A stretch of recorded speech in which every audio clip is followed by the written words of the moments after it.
Collector ഇന്ന് അവധി പ്രഖ്യാപിച്ചുകൊണ്ടാണോ എന്നറിയില്ല, സൂര്യൻ ഏതായാലും രാവിലെ തന്നെ ഉദിച്ചുയർന്ന് ഉച്ചസ്ഥായിൽ നിൽപ്പുണ്ടായിരുന്നു.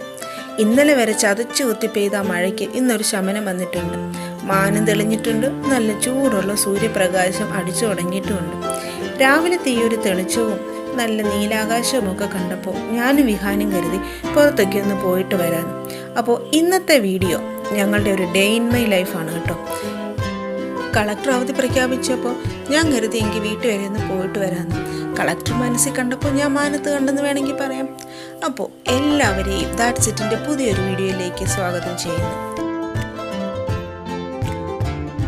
തുള്ളിച്ചാടി ബസ് സ്റ്റോപ്പിൽ ചെന്നപ്പോൾ അറിയുന്നത് ഞങ്ങളുടെ റൂട്ടിലൂടെ ഓടുന്ന ആകെയുള്ളൊരു ബസ് 2 ദിവസമായിട്ടില്ലെന്ന്. പിന്നെ അവിടെ ഉണ്ടായിരുന്ന ആളുകളൊക്കെ ആയിട്ട് കൂടി ചേർന്ന് ഞങ്ങൾ അടുത്ത ജംഗ്ഷനിൽ ചെന്ന് ഒരു ഓട്ടോ പിടിച്ച് നേരെ കോഴഞ്ചേരിക്ക് വിട്ടു. കഴിഞ്ഞ ഒരാഴ്ചയായിട്ട് ഞാൻ സ്ഥിരം ചെല്ലുന്ന ഒരു സ്ഥലമാണ് കോഴഞ്ചേരി ഗവൺമെൻറ് ആശുപത്രി.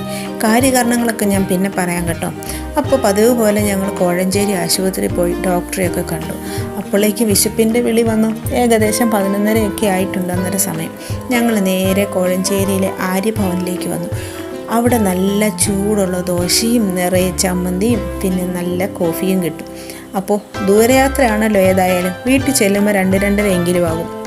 അതുകൊണ്ട് വിഹാന് വയറ് നിറച്ച് എന്തെങ്കിലും കഴിച്ചിട്ട് വണ്ടിയിലേക്ക് കയറുവാണെങ്കിൽ നമുക്ക് പിന്നെ ആ ഒരു ടെൻഷൻ വേണ്ടല്ലോ എന്ന് കരുതി അവിടുന്ന് അവന് ഇഷ്ടപ്പെട്ട മസാല ദോശ തന്നെ വാങ്ങിച്ചു കൊടുത്തു. അവനെ പറ്റിക്കാനായിട്ട് ഞങ്ങൾ മസാല ദോശ എന്ന് പറയും കേട്ടോ. അവന് കൊടുക്കുന്നത് പ്ലെയിൻ ദോശയാണ്. അവനൊരു പ്ലെയിൻ ദോശയും ഞാനൊരു മസാല ദോശയും ഞാൻ കഴിച്ചു. ഇവിടുത്തെ മസാല ദോശ പറയാതിരിക്കാൻ പറ്റത്തില്ല കേട്ടോ. എല്ലാവരും പറയും ഇന്ത്യൻ കോഫി ഹൗസിലെ മസാല ദോശയാണ് ഏറ്റവും അടിപൊളി എന്നൊക്കെ. പക്ഷെ ഞാൻ ഈ തിരുവല്ല ഇന്ത്യൻ കോഫി ഹൗസിൽ ചെന്നിട്ട് മസാല ദോശ കഴിച്ചു. സത്യം പറഞ്ഞാൽ വായി വെക്കാൻ കൊള്ളത്തില്ലായിരുന്നു. ചമ്മന്തിയൊക്കെ തണുത്ത് ഒരു രുചിയില്ലാത്ത ചമ്മന്തിയും ദോശയൊക്കെയായിരുന്നു. അതിൽ പിന്നെ ഞാൻ തീരുമാനിച്ചു മസാല ദോശ ഞാൻ ആര്യഭവനിൽ നിന്നല്ലാതെ വേറെ എങ്ങൊന്നും കഴിക്കില്ലെന്ന്. കോഴഞ്ചേരി വന്നാലോ ഞങ്ങൾ വീട്ടിൽ പോയിട്ട് തിരിച്ചു വരുമ്പോഴോ എപ്പോഴാണെങ്കിലും ഈ ആര്യഭവനിലെ മസാല ദോശ ഞങ്ങൾക്ക് നിർബന്ധമാണ്. നല്ല ചൂടുള്ള ദോശയും വെറൈറ്റി ചമ്മന്തികളാണ് അവിടെ ഉള്ളത്. നല്ല അടിപൊളി ടേസ്റ്റുമാണ്. അപ്പോൾ ഞങ്ങളങ്ങനെ മസാല ദോശയൊക്കെ കഴിച്ചു. ബില്ലൊക്കെ പേ ചെയ്തിട്ട് ഞങ്ങൾ അവിടെ നിന്ന് നേരെ ഇറങ്ങി.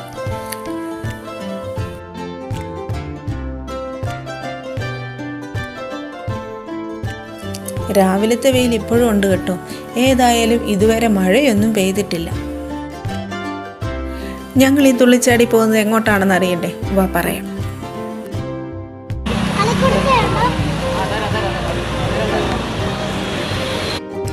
അത് തന്നെ, കളിക്കുടുക്ക വാങ്ങാൻ കേട്ടോ. ഞാൻ എല്ലാ പ്രാവശ്യവും കളിക്കുടുക്ക വാങ്ങുന്നത് ഈ കടയിൽ നിന്നാണ്.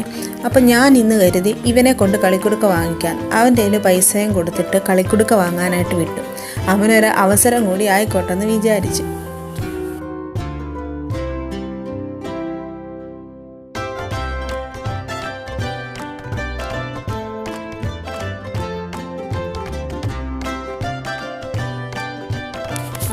അമ്പട, കളിക്കുടുക്ക കിട്ടിയപ്പോൾ മുഖത്ത് വിരിഞ്ഞ ആ ചിരി കണ്ടില്ലേ? കളിക്കുടുക്കയൊക്കെ വാങ്ങി ഞങ്ങൾ നേരെ ബസ് സ്റ്റാൻഡിലെത്തി. അപ്പോൾ അതാ കോട്ടയത്തോട്ടുള്ള KSRTC അവിടെ കിടപ്പുണ്ടായിരുന്നു. അപ്പോൾ ഞങ്ങൾ നേരെ അതിലോട്ട് പോയി കയറി.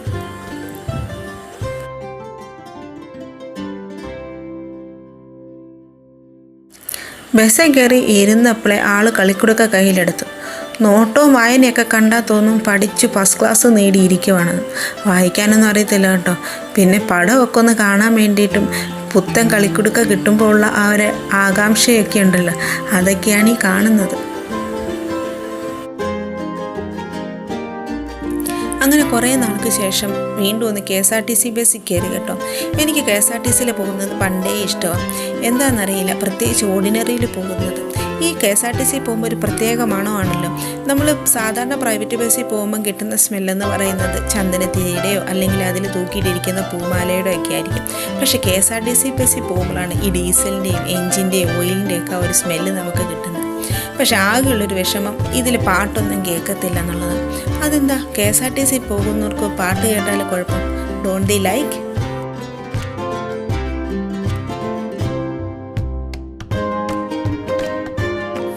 അങ്ങനെ പുസ്തക പാരായണമൊക്കെ കഴിഞ്ഞ് ഇവിടെ ഒരാൾ നീണ്ടു നിവർന്ന് കിടന്നുറങ്ങി. പിന്നെ കറുവച്ചാൽ ബസ് സ്റ്റാൻഡിൽ ചെന്നിട്ടാണ് ഇയാൾ എഴുന്നേറ്റത്. കറുകച്ചാലിൽ ചെന്നപ്പോൾ പാമ്പാടിക്ക് അരമണിക്കൂർ കഴിഞ്ഞേ ബസ്സുള്ളൂ എന്ന് പറഞ്ഞു. പിന്നെ ഞങ്ങൾ അവിടെ അടുത്തുള്ളൊരു കടയിൽ കയറി വെള്ളമൊക്കെ കുടിച്ചു.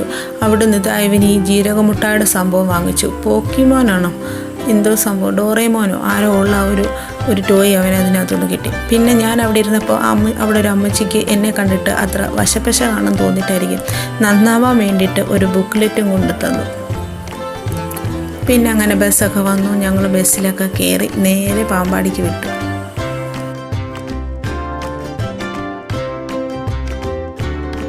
പാമ്പാടി ചെന്നപ്പം എൻ്റെ വീടിന് അങ്ങോട്ടുള്ള ബസ് വരാൻ കുറച്ച് സമയമെടുത്തു. അപ്പോഴത്തേക്ക് ഞങ്ങൾ അവിടെ ഉണ്ടായിരുന്ന ഒരു ബേക്കറിയിൽ പോയി കുറച്ച് സാധനങ്ങളൊക്കെ വീട്ടിലോട്ട് മേടിച്ചു.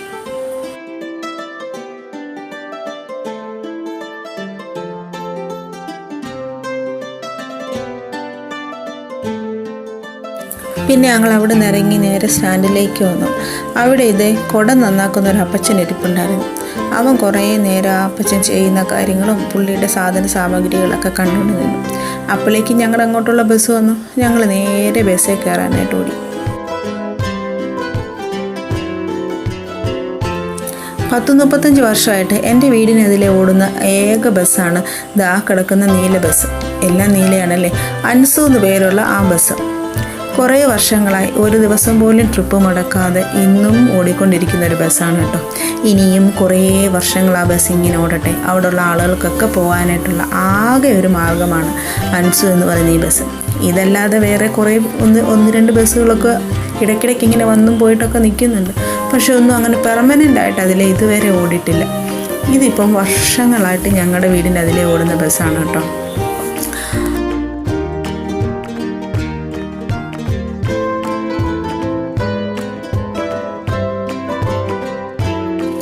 അങ്ങനെ ഞങ്ങൾ ബസ്സിൽ കയറി. നമ്മൾ പറയത്തില്ലേ ഈ കുന്നും മലയൊക്കെ താണ്ടിന്ന്, ഏതാണ്ട് അതുപോലെ കയറ്റവും ഇറക്കവും വളവും തിരിവും ഒക്കെ താണ്ടി നേരെ വീട്ടിലോട്ട്.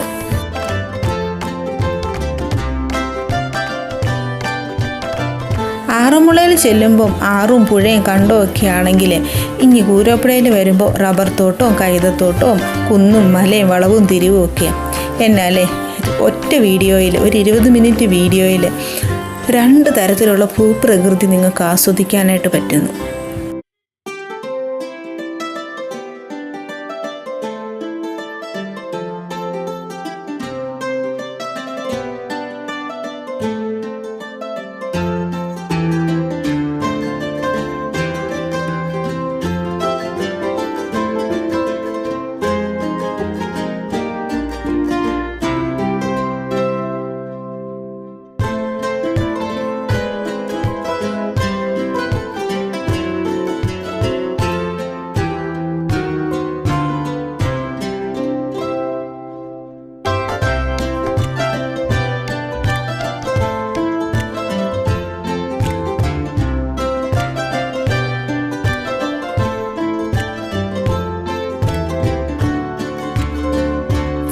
അങ്ങനെ ഞങ്ങൾ സ്ഥലത്തെത്തി കേട്ടോ.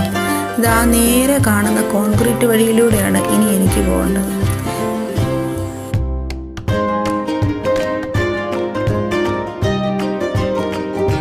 ആ നേരെ കാണുന്ന ജലനിധിയുടെ ടാങ്കിൻ്റെ തൊട്ട് താഴെയുള്ള 2ാമത്തെ വീടാണ് എൻ്റേത്.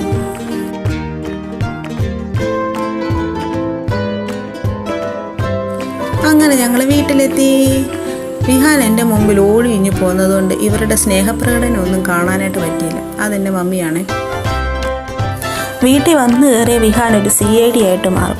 അവിടെ അവന് വേണ്ടിയിട്ട് പുതുതായിട്ട് എന്തെങ്കിലും വാങ്ങിച്ചു വെച്ചിട്ടുണ്ടെങ്കിൽ അതെല്ലാം തപ്പിയെടുത്ത് കൊണ്ടുവരും. അല്ലെങ്കിൽ വേറെ ആർക്കെങ്കിലും എന്തെങ്കിലും വാങ്ങിച്ചു വെച്ചിട്ടുണ്ടെങ്കിൽ പുതുതായിട്ട് എന്താ വീട്ടിൽ വാങ്ങിച്ചിട്ടുണ്ടോ അതെല്ലാം തപ്പിടിച്ച് കൊണ്ടുവരിക എന്നുള്ളതാണ് അവൻ്റെ ഒരു ഹോബി. ഞങ്ങൾ വന്ന് കയറി കുറച്ച് കഴിഞ്ഞപ്പോഴേക്കും നല്ല മഴ പെയ്തു കേട്ടോ.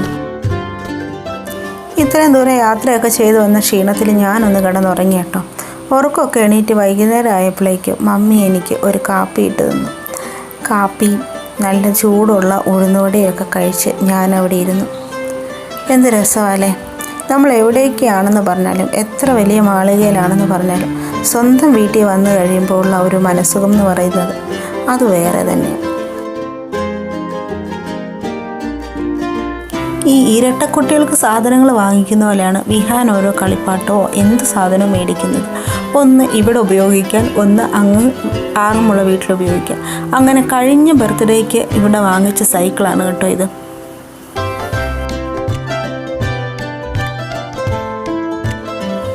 ഹായ്, എന്ത് പ്രകൃതി രമണീയമായ സ്ഥലം. ഇത് കണ്ടോ ജമന്തിപ്പൂവ്. ഇത് ഈ അടുത്ത കാലത്ത് ഇവിടെ വെച്ച് പിടിപ്പിച്ചതാണ് കേട്ടോ. നിറയെ പൂക്കളുണ്ടായിട്ട് നിൽപ്പുണ്ട്. വീടിൻ്റെ അപ്പുറത്തെ സൈഡിൽ അപ്പുറത്തെ മുറ്റത്തും ഇതുപോലെ ഒരു ജമന്തി നിറച്ച് പൂവുണ്ടായിട്ട് നിൽപ്പുണ്ട്. പിന്നെ അല്ലറ ചില്ലറ ചെടികളൊക്കെ ഉണ്ട്. എനിക്ക് സങ്കടം വന്ന് ഈ ബോഗൺവില്ല കണ്ടപ്പോഴാണ്. ഒറ്റ പൂ പോലുമില്ല. എന്ത് പൂക്കളുണ്ടായി നിന്നാണെന്നറിയാം. വിഹാൻ പര്യടനത്തിലിറങ്ങിയപ്പോൾ പിന്നാലെ പോകുന്നതാണ് ഞാനും. അപ്പോഴാണിതാ ഈ വാഴച്ചുണ്ട് കാണുന്നത്. എനിക്ക് വാഴച്ചുണ്ട് തോരൻ ഭയങ്കര ഇഷ്ടമാണ്. മമ്മിയോട് ചോദിക്കണം ഇവനെ നാളെ തട്ടി തോരനാക്കി തരാമോന്ന്. അങ്ങനെ ഞങ്ങൾക്ക് വാഴക്കൊലയുണ്ട്. പിന്നെന്താണുള്ളത്, നല്ല കാന്താരി മുളകുണ്ട്. പിന്നെ നല്ല കപ്പളങ്ങയുണ്ട്. നമ്മുടെ ദേശീയ ഭക്ഷണമായ കപ്പളങ്ങയുണ്ട്.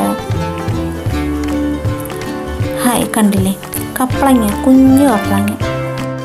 കപ്പളങ്ങയ്ക്ക് പല നാട്ടിലും പല പേരാന്ന് കേട്ടിട്ടുണ്ട്. ഇതിന് പത്തനംതിട്ട പറയുന്നത് ഓമയ്ക്കാന്ന്. പക്ഷേ എനിക്കിഷ്ടം കപ്പളങ്ങ എന്നാണ് കേട്ടോ. കപ്പളങ്ങ, കപ്പളം ഇതൊക്കെ കേൾക്കാൻ രസമില്ലേ. ഇനി ഇതാണ് നമ്മുടെ കറിവേപ്പും തൈകൾ. നേരത്തെ പണ്ട് വർഷങ്ങളായിട്ട് ഇവിടെ കറിവേപ്പെന്ന് പറയുന്ന സംഭവം മഷിയിട്ട് നോക്കിയാൽ കിട്ടില്ലായിരുന്നു, കിളുക്കില്ലായിരുന്നു. മമ്മി പഠിച്ച പണി 18 നോക്കിയിട്ടുണ്ട് ഇങ്ങനൊന്ന് കിളിപ്പിച്ചെടുക്കാൻ.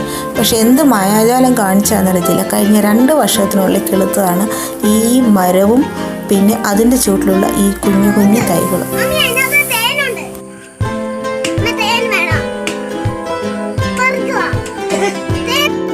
വാഴച്ചുണ്ട് കണ്ടപ്പോൾ അതിന് തേൻ വേണമെന്ന് പറഞ്ഞ് വിഹാൻ ഒച്ചപ്പാടുണ്ടാക്കി. പിന്നെ അവൻ അതിനകത്തുനിന്ന് കുറച്ച് പൂ പറിച്ചു കൊടുത്തു.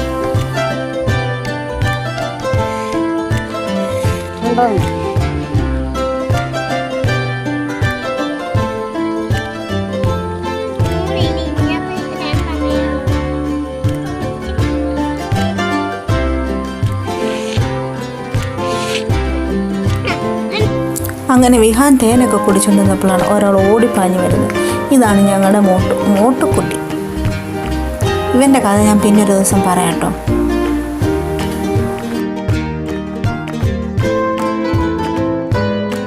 രാമനാഥൻ നാഗവിൽ കൊണ്ടുവന്നതുപോലെ മമ്മി കുറച്ച് ഭക്ഷണമൊക്കെ കാണിച്ച് മോട്ടുക്കുട്ടിയെ നേരെ കൂട്ടിലോട്ട് പൂട്ടാനായിട്ട് കൊണ്ടുപോയി.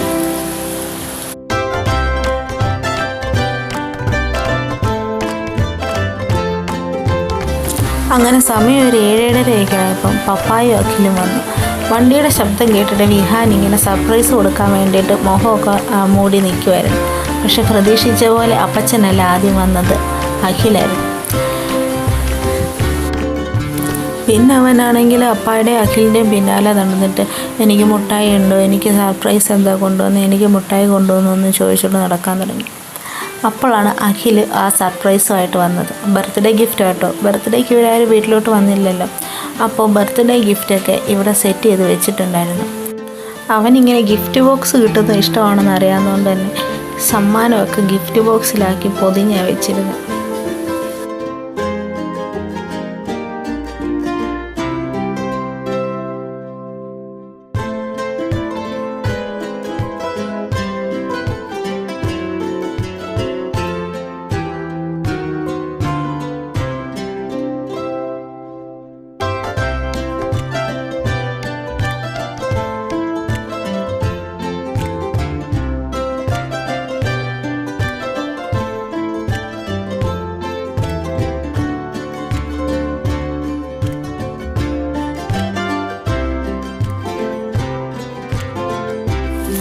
കുറേ ശ്രമിച്ചിട്ട് അവൻ ആ ബോക്സ് തുറക്കാൻ കുറച്ച് പാടായിരുന്നു കേട്ടോ. പിന്നെ അത് അവൻ്റെ അഖിലിനെ തന്നെ കൊണ്ട് കൊടുത്തു. അവനത് തുറന്നു കൊടുത്തു.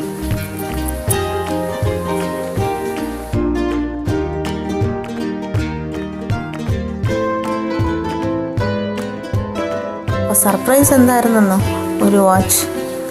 സന്തോഷമായി.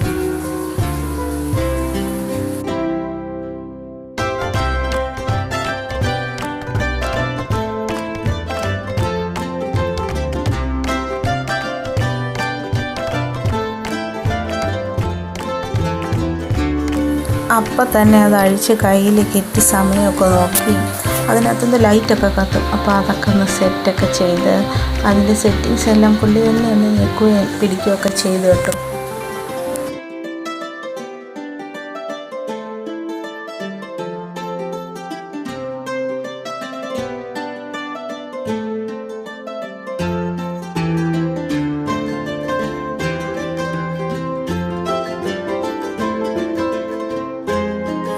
വാച്ച് കണ്ട് ആസ്വദിച്ച് തീർന്നില്ല. അപ്പോഴേക്കും മാമൻ അടുത്ത ഗിഫ്റ്റുമായിട്ട് വന്നു. അതെന്താണെന്നോ, ഒരു ഷൂസല്ല ബൂട്ട്സ്.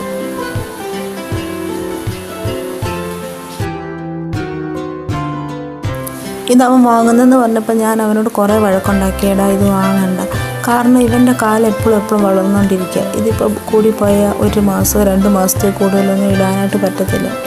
അവനിതുപോലെ കേൾക്കും, മിയാമനല്ലേ മിയാമൻ.